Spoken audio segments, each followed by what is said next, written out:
For me, feminism is not at all, backlashing of males. Okay, ये आजकल की जो एक होड़ हो गई है ना कि महिलाओं को पुरुषों के इक्वल होना है.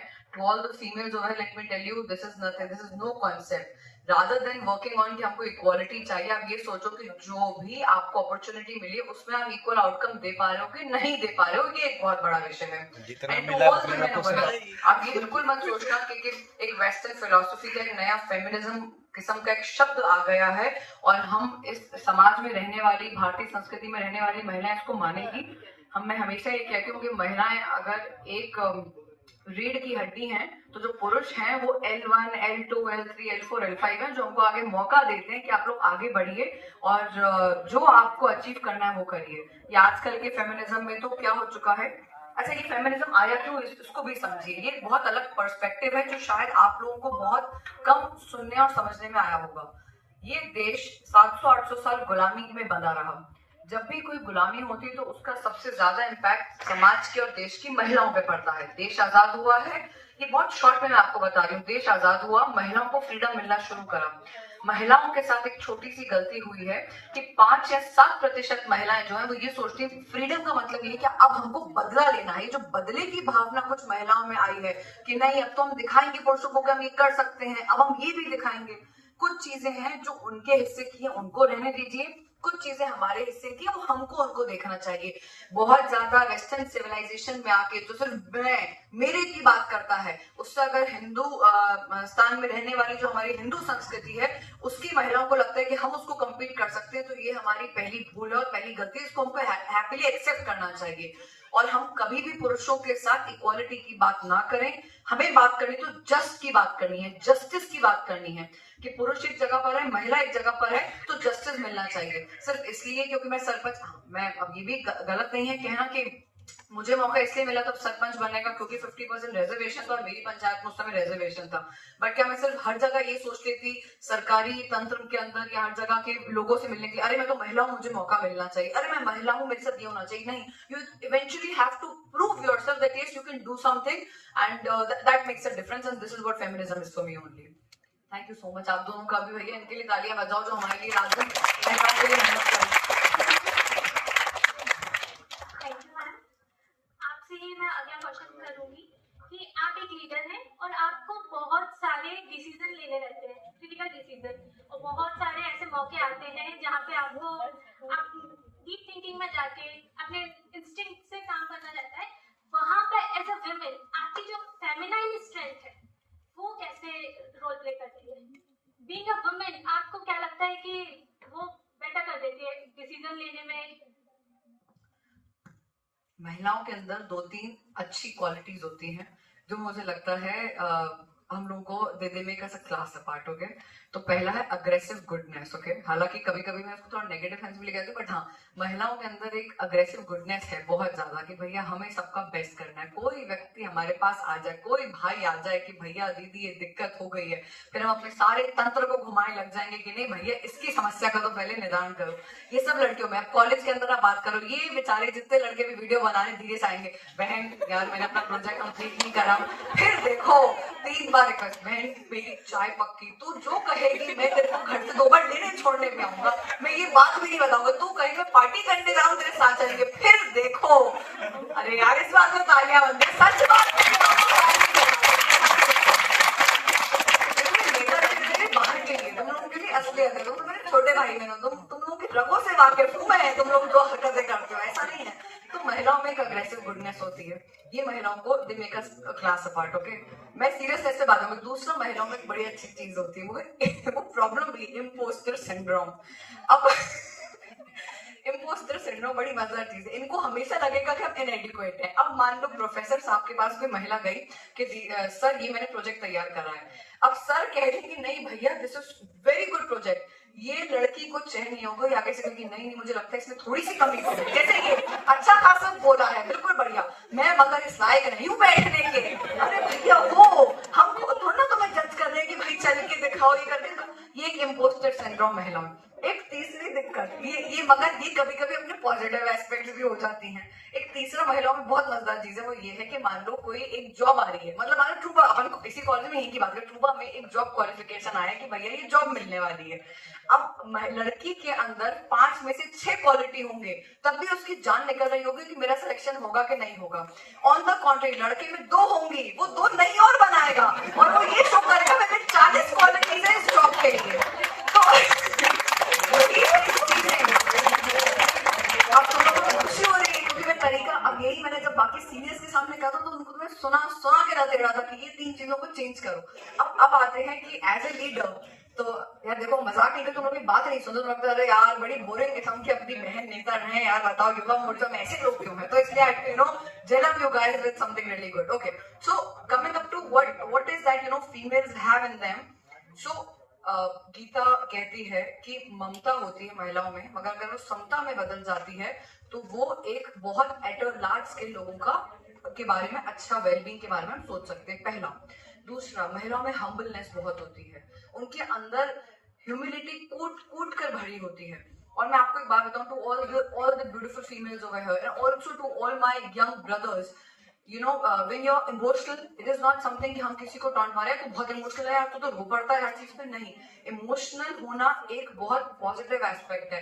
तभी तो देखो लड़कों को हार्ट अटैक ज्यादा आते हैं, लड़कियां तो क्या रो रहा के अपना नक्की हो गए, लड़के अंदर घुसा के पता चला एक आध दिन लिवर कहीं चला गया और पैनक्रियास को कुछ हो गया। So these are three actually things that make women more inclusive towards the culture and everything. एक बहुत बड़ी बात और है महिलाओं में, ये मैं हमेशा कहती हूँ, female are less prone to corruption, and corruption is not always about money, there are lot of other corruptions as well. For example picking up not a call is a corruption. Have you thought of it? हर corruption under table नहीं होता, corruption पैसे का नहीं होता। Committing something and not doing it is also part of corruption. Like I also made a small thing कि मुझे आना था 12 बजे, मैं लेट आई हूँ, हालांकि मैंने ज्यादा नहीं करा, मैंने थोड़ा कम करा, बट करप्शन तो करप्शन ही है भैया। अब तुम में से किसी ने इतना ही रिकॉर्ड करके डाल दिया कि करप्शन तो मैं सोचो क्या हश्र करूंगी तुम लोगों का। So I think these are 3-4 things that make women apart, and and why I say that, मैं आज भी जब मैं लोगों से बात करती हूँ, उनको कहती हूँ कि उनको सरपंची का चुनाव लड़ना चाहिए, so one thing that I always tell them is, it's बहुत सारे लोग आपको कॉल पे पूछेंगे, अरे दीदी अब फंड नहीं आ रहा, ये नहीं हो रहा, वो नहीं हो रहा। मैं हमेशा कहती हूँ कुछ चीजें बिना फंड की भी होती हैं। जैसे आप सबको गांव तो सबको पता ही है ना, गांव खेड़ा कैसे, कितने लोग भैया गांव से प्राउडली हाथ अपना उठा ले, अपन भी है ना, तीन जन्म से, ये आधी पचती है, ये ऐसे कर रही है, तीन जन्म से, मतलब 3 हमारी पीढ़ियां, दादाजी भैया अपन तीनों किसान, पिताजी भी, तो अपन प्राउड किसान परिवार से अपन है। मैं आपको एक बहुत मजेदार किस्सा सुनाती हूँ। जब मैं सरपंच से लोग मुझसे पूछते थे, भक्ति जी आप ये बताओ वो ऐसी क्या चीजें जो आपको अलग करती है। अब इन चीजों को नेशनल अवार्ड्स मिलने लग गए, किस बात के? सिर्फ बच्चों को देखना, ये देखना कि बच्चे माल न्यूट्रिशन है कि नहीं है, मिड डे मील स्कीम का खाना कैसा है, बच्चों को आंगनबाड़ी में खाना कैसा मिल रहा है, इसमें कोई पैसा तो नहीं लगना। किसी का घर बन रहा है तो वो घर ठीक से बन रहा है कि नहीं बन रहा, उसका लेंटर ढंग से डला है कि नहीं डला, ये छोटी छोटी चीजें जिसमें आपका कुछ नहीं जा रहा, आपका पैसा नहीं लग रहा, आपको सिर्फ उस काम की प्रोडक्टिविटी देखनी है और वो काम कंप्लायंस किस तरीके से उसका हो रहा है, वो ढंग से काम हो पा रहा है, वो जमीनी स्तर पर उतरा है कि नहीं उतरा। ये चीजें जो होती हैं महिलाओं के अंदर थोड़ी सी ज्यादा होती हैं कि हम सिर्फ सड़क बनाने को, इंफ्रास्ट्रक्चर को हम नहीं मानते डेवलपमेंट है। फॉर वुमेन डेवलपमेंट इज जब बाकी महिलाएं जो है वो सेफ फील करें, जो सिक्योर फील करें, जिसमें पैसा ना लगे, दे कैन प्राउडली से what they feel. This is what I think females have in them. या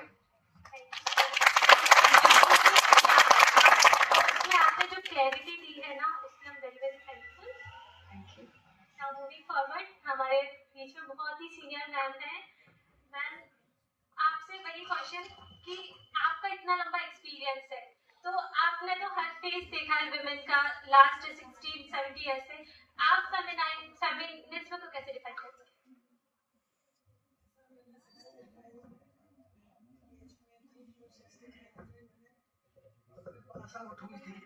उसके बाद मैंने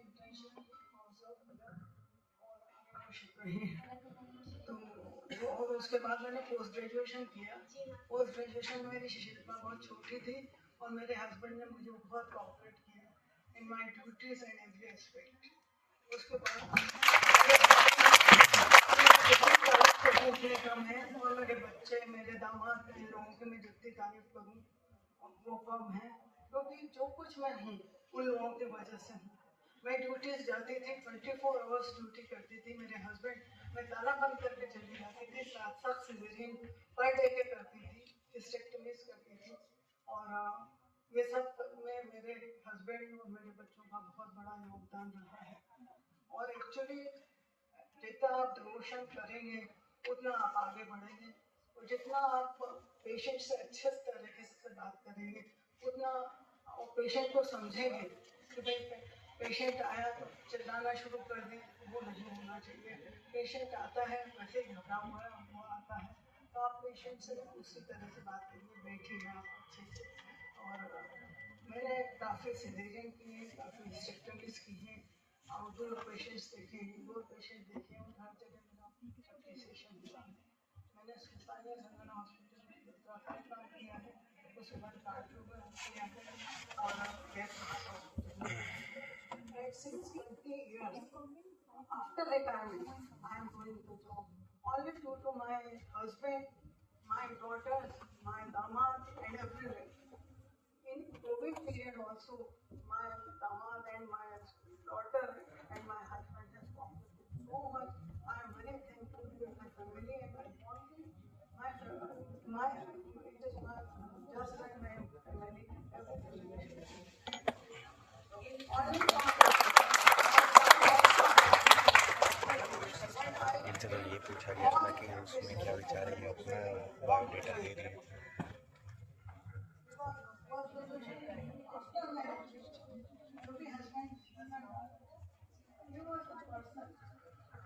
He was the person who has cooperated so nicely. And my daughters also, and my damad and patients, and my parents also have cooperated very nicely. On that time, everybody was refusing doctor, and my grandfather also. So, but my father said that, no, my daughters, I wish I will do. And I am grateful to him, and institution also was appreciated.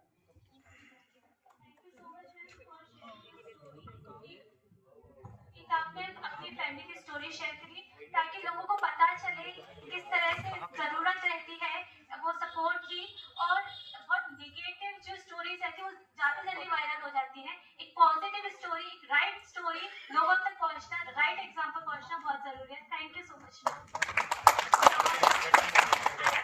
तो Anjana ma'am, please you define feminism. Jai Hind, कैसे हो भाइयों बहनों? करो बहनों। Thank you टुबा college जो मुझे इस योग समझा कि आप सबसे मुझे मिलना होगा। और भक्ति मैम की तो मैं बहुत बड़ी फैन हूँ, क्योंकि मैंने बहुत कुछ सीखा भक्ति मैम से।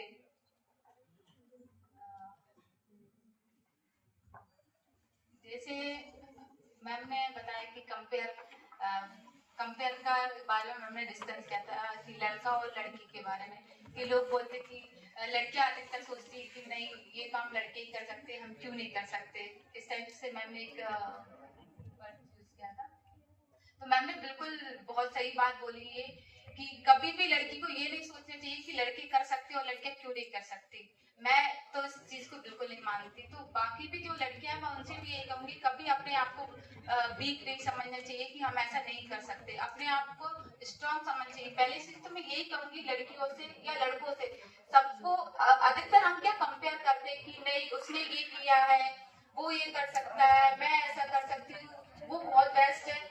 खुद को अपने आप को बेस्ट समझो कि मैं बहुत अच्छा कर सकती हूँ, बहुत अच्छा मतलब ऐसा नहीं कंपेयर नहीं करना चाहिए कभी किसी को कि नहीं वो उस वाले पद पे है, वो मुझसे बहुत अच्छा है, वो मेरी क्लास में टॉप करता है। हम खुद कर सकते हैं ना, जब वो कर सकता है तो हम क्यों नहीं कर सकते। तो किसी को कंपेयर नहीं करना चाहिए एक दूसरे से। और मेरी स्टोरी तो ऐसी है, जब मैं तो एक छोटे से गांव से बिलोंग करती हूँ, तो मेरा निकलना तो बहुत मुश्किल था कि मुझे खुद को नहीं पता था कि मेरे को कैसे मैं मॉडलिंग करूंगी, कैसे स्पोर्ट्स फील्ड में जाऊंगी।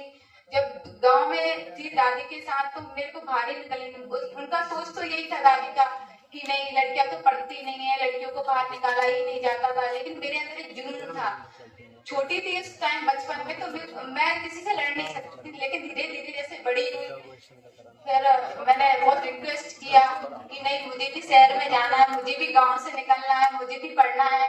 फिर मैं बाहर निकली, फिर मैंने धीरे धीरे देखा कि नहीं अब मुझे, लेकिन कोई भी गाइडलाइंस नहीं मिला। जब मैं कॉलेज में आई तो जब मैंने बॉल क्लाइंबिंग का मेरा एक मैच था, मेरा बॉल क्लाइंबिंग का एक मैच था, तो हमारे एमपी के जो फर्स्ट माउंट एवरेस्टर है भगवान सिंह कुशवाहा, उसके अंदर कुछ फंसा है,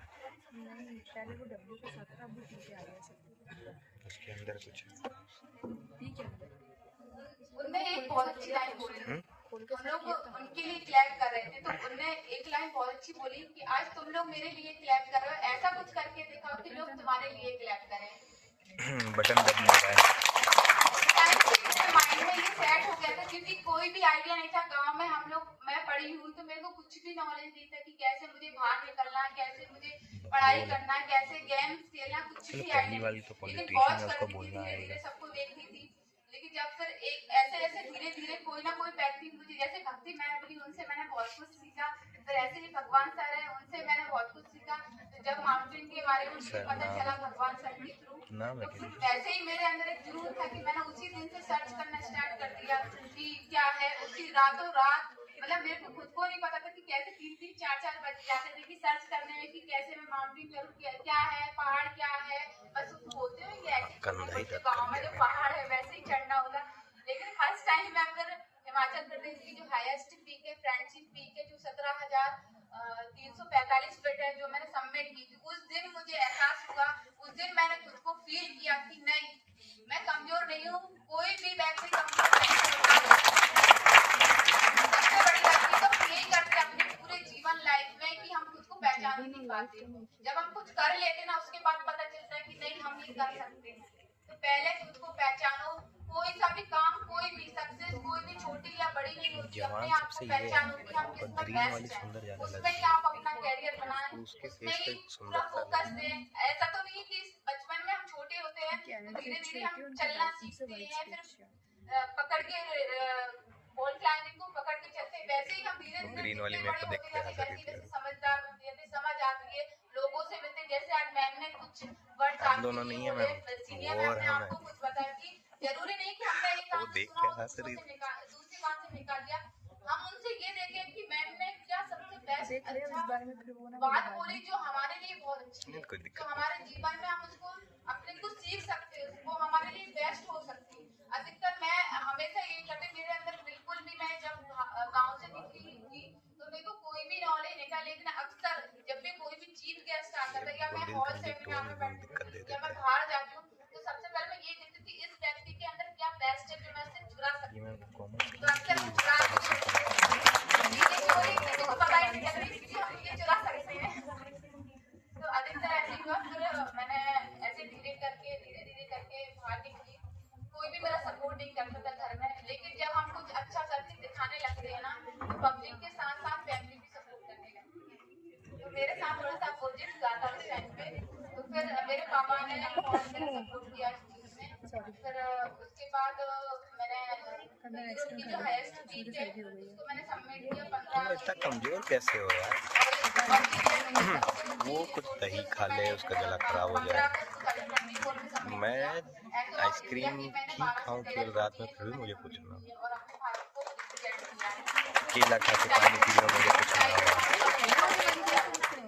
आइसक्रीम खा लूँ रात में, मैं तो डेली रात में 12 बजे स्टिंग पी लेता हूँ।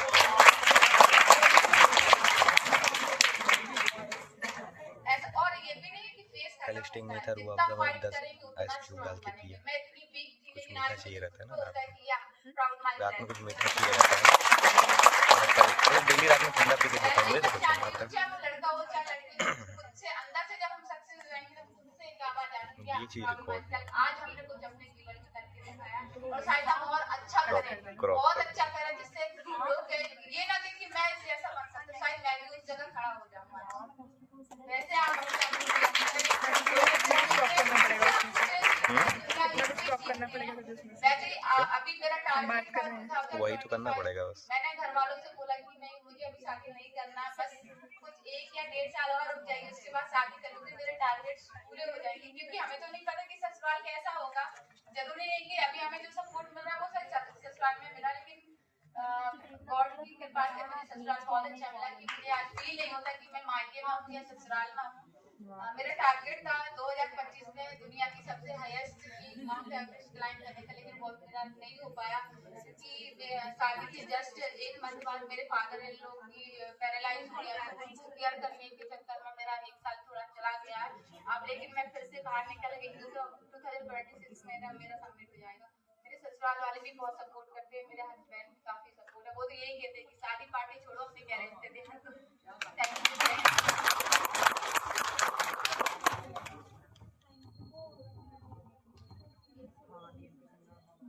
मैं सबको बताना चाहूंगी कि मुझे ये सौभाग्य पहले भी मिला है अंजना मैम से मिलने का, और हमारी एक बार ना ताइक्वांडो की फाइट हो गई थी और वो फेस स्टेट मुझे आज भी याद है।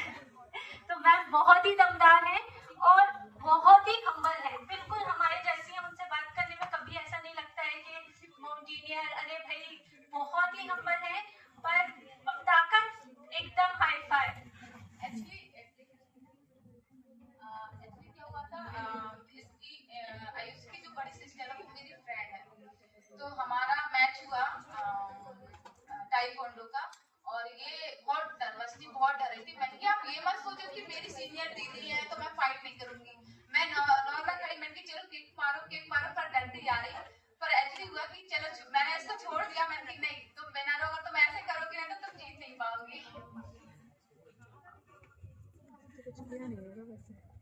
One more question from Bhakti ma'am कि in general एक advice आप boys के लिए और girls के लिए। रिकॉर्डिंग बंद करो, जो लोग रिकॉर्डिंग ऑन कर रहे हैं।